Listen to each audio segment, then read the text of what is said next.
but like I said, nothing really of note up here. The only interesting thing is it leads out to this balcony here where you can get a really good view of the square skybox.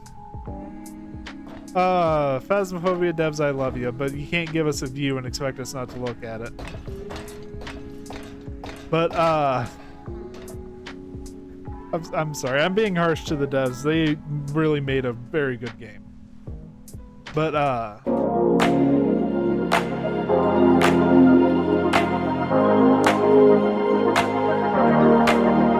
it going, everyone? This is Gilhall Gaming, and welcome back to the Phasmophobia Beginner's Guide. Now we're going back right into the normal map rotation. I took a little bit of a detour to cover the rework of Bleasdale Farmhouse, but now we're going into the map guide for Point Hope. So let's go ahead and get right into it. Once again, we're just using friendly ghosts in the custom mode so we don't have the ghosts kill us while we're giving this guide. Alright, as usual, whenever we're doing any map, I'm gonna wait for him to finish his whole spiel. Whenever you're doing a Phasmophobia map, the first thing you always want to do is you want to check this map here for the power box. There are a couple of different power box spawns in this map. It looks like... oh, we might actually have one of the top floor ones. Yeah, so, yep, we do, 6th floor. Point Hope is odd in the fact that it is a very vertical map. You'll see what I mean when we get in there. It is the tallest map in the game, simply because we are hunting inside of an active lighthouse. But anyway, let's go ahead and get right in here and check out the rooms for ourselves. Of course, this first part is called the entry hallway. Let me pull up the wiki just to make sure I'm not giving any misinformation. This is one of the few times in Phasmophobia where a hallway can be a ghost room. So like this L shape right here can be the ghost room. Oh, sorry, I had a game downloading.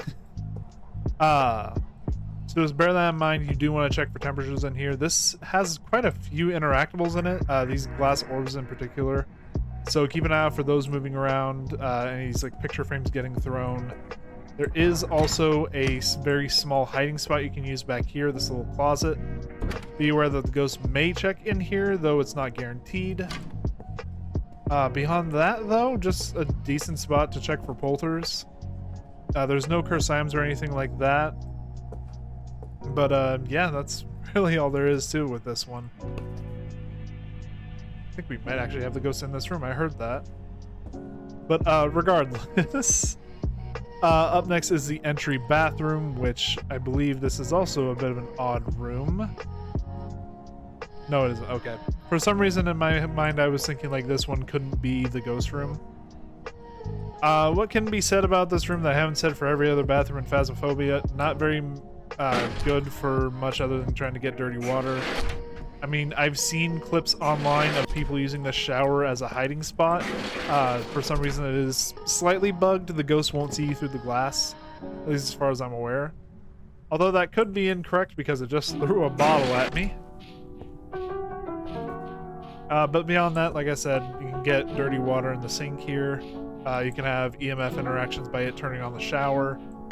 That's really about it. It's a fairly simple room. Both of these are really simple to cover with just normal equipment, like tier 1 dots you can set up a lot on the shelves, on like the backs of the bathrooms, on the back of the toilet, on the sink. Tier 2s are even easier. You just set them up on the floor and you basically have the whole room covered. If you have the luxury of having tier 2 tripod, a camera right in this corner will cover the entire hallway. And of course you don't really need to worry about it in the bathroom. The only really tough part is it is a very cramped room, so you might have trouble fitting all of your equipment. But anyway, moving on to the largest room on the map, if I'm not mistaken. See if the lights are working. Lights in this place as well are a little tricky because a lot of floors will have 2 lights. So like if I turn this off, you can see that that far corner is off, but this one's still on. So bear that in mind whenever you're trying to keep from blowing the fuse. Now, as far as the living room is concerned, there's a few things of note in the living room. For one, the power box does have a possible spawn right here. For two, there is a cursed item that can spawn in this. Actually, that's the cursed item we got. Tarot cards spawn on this little end table right here, so if you have friends like mine, keep an eye out. Yeah, my friends love fucking with that thing. This little, like, lighthouse-looking thing here can serve as a decent hiding spot. It acts very similar to the tents on the different campground maps, so bear that in mind. In order to actually hide in it, you need to click it again and zip it back up. Can also be kind of tricky to get out of sometimes. A little glitchy, but works just fine. Beyond that, though, it is a fairly large room, so I recommend getting tier 2 or tier 3 dots to try and cover the entire floor.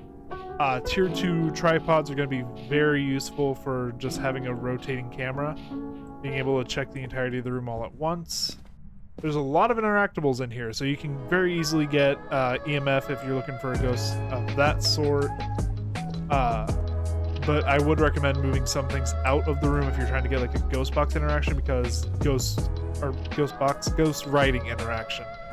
Because ghosts do have an equal chance of interacting with most things in a room, and that includes the ghost writing book. I believe the ghost writing book does have a little bit of weight to it, but it doesn't guarantee the ghost will write it. Beyond that, really, it's just keep an eye on lights, make sure that you aren't turning on too many. Like I said, every room for like the first couple floors is going to have 2 light switches, so I'm going to turn them off as we go, just so I know which rooms are... Okay, the sound of the stairs threw me for a second there. Oh god, I forgot I'm on Friendly Ghosts. But anyway, this right here is the kitchen. Fairly simple room. There's no cursed objects to speak of in here. The only thing of note in the kitchen is it is another power box spawn. The power box spawns, I believe, right here, if it does happen to spawn at this section of the map. You're going to notice as we go up a lot of the time, if there's a power box on a floor other than the first, it's going to be right next to the light switches. So just bear that in mind as you're going up to keep an eye out next to those switches. Kitchen has a lot of interactables as well. You can very easily get EMF or polter checks from this room. Weirdly enough, this is one of the few kitchens on the... Oh, never mind. I was about to say this is one of the few kitchens on the map that doesn't have a sink. I always forget that this is here, honestly, because I expect the sink to be closer to the stove for some reason. But yeah, you can get dirty water from that.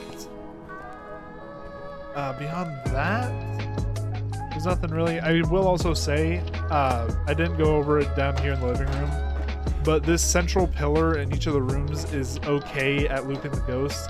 That's really going to be your best bet if the ghost starts a hunt in the room you're in, is loop it around the pole and then try and run downstairs.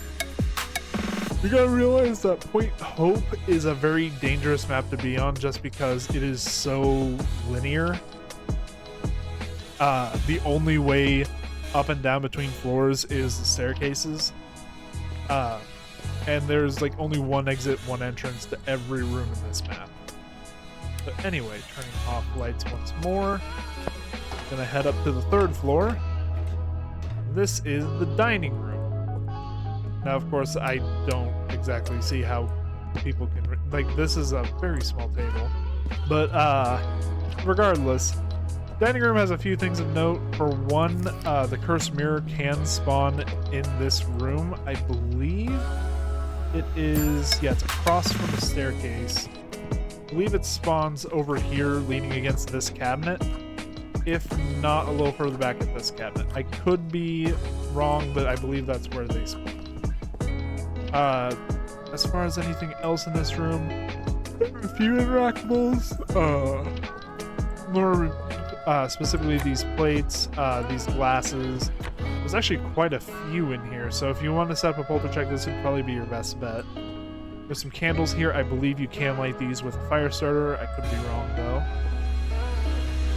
But beyond that, there is a little cigar case here, but no matches of any kind. I'm curious what I just picked up, though. But anyway. I'm getting distracted. These wine bottles as well are interactables, so yeah, quite a few interactables in this room. The only other thing of note is these cases back here are considered a sanctioned hiding spot, so keep an eye out for that. If it's unblocked, you can use that to try and get away from a ghost that's starting a hunt. Yeah, oh, almost forgot the lights. That's how easy it is to get power outages on this map. It is very easy to just forget what all switches you flipped. Anyway, welcome to the games room. Honestly, there is not much of note in here. You're gonna hear me say a lot of interactables in these rooms. Until we get to like some of the upper floors, there is a lot of just accoutrement in each of the rooms. So ghosts have plenty of options for throwing objects. The only thing that's of any real note in here is, well, actually there's quite a few in here. So there is, I believe it's somewhere over here. Yes. I was actually incorrect in my Bleasdale farmhouse guide. There is one other map that has a single matchstick on it, and that would be Point Hope. So you can see it spawns right there on the like fire sand. And actually, hold on while I have this. Come on, don't burn out, don't burn out, don't burn out. Okay, so that's confirmation you can light these candles. I just wanted to make sure. But there is a single matchstick at the furnace over there, so if you need a light and you don't have a lighter for some reason, you can find one right there. Other things of note with this room, right here is another power box spawn. So the power box can spawn so far on the first, second, or fourth floor, so you have to check each one of those in turn. I believe Point Hope is the map with the most amount of possible power box spawns, though again, could be wrong. We haven't gotten to large maps yet. Beyond that, there is also the Ouija board spawn, which is near the central pillar. I believe it's actually on the opposite side over here, so keep an eye out for that as well. But anyway, moving right along as I fight to stay awake. I just got done streaming and like no one showed up, so it was kind of a boring one. Now, of note, these hallways as we ascend up the rooms, these are considered separate rooms. However, they cannot be ghost rooms, so you don't need to check these. But you do have to check each of the rooms in turn. So, starting off, we have the bathroom. Bathroom is a little bit odd. It's another part where Point Hope is one of the more unique maps in the rotation, in that it is one of the few maps where the ritual circle does not spawn on the lowest possible floor. And the reason I say that is the bathroom is where the ritual circle will actually spawn. It'll spawn in the center of the room here, right around where this toilet paper is actually. So keep that in mind. Beyond that, this hiding spot behind the bathtub is decent. And even if the ghost spots you, the tub itself is very useful for looping. You can just loop it all the way back around to the same hiding spot, and the ghost will more than likely just wander its way back out. So honestly, really good room if you get this as your ghost room. Beyond that, there's a lot of interactables in here. You can get EMF readings pretty easily. Like all this stuff over here is absolutely wonderful for a polter check. And then beyond that, you also have dirty water here in the sink. Yes. So just keep an eye out for that as well. But regardless, moving on to... Oh, I circled my way into the bathroom. Not bad. Yes, so here's the power box spawn we actually got. This is the 6th floor hallway, also known as the master bedroom hallway. Again, can't be a ghost room, but there is something notable with this room being a power box spawn. And of course, the master bedroom hallway is outside of the master bedroom. This is one of the more dangerous rooms to have as the ghost room, especially if this hiding spot back here is blocked, because if the ghost starts a hunt, you are going to have a difficult time getting out of the room without getting caught. If you do get out, like going downstairs, it will immediately break line of sight, so you should be okay. But if it starts a hunt and you're in the room, you might be a little bit fucked. Just letting you know. Of course, like I said, there is a hiding spot back here. This is a sanctioned hiding spot, so you can very easily get away with it. So make sure you have all your gear turned off. Beyond that, there is a cursed item spawn. I believe it's on this little vanity here is the music box, so keep an eye out for that as well. If you're wanting to get any pictures of it, or if you have friends who love to use cursed items to kill you. It's always something to keep in mind. Anyway, moving right along. Again, hallways are not eligible as ghost rooms on this map, but the room next to them is. This is the child bedroom.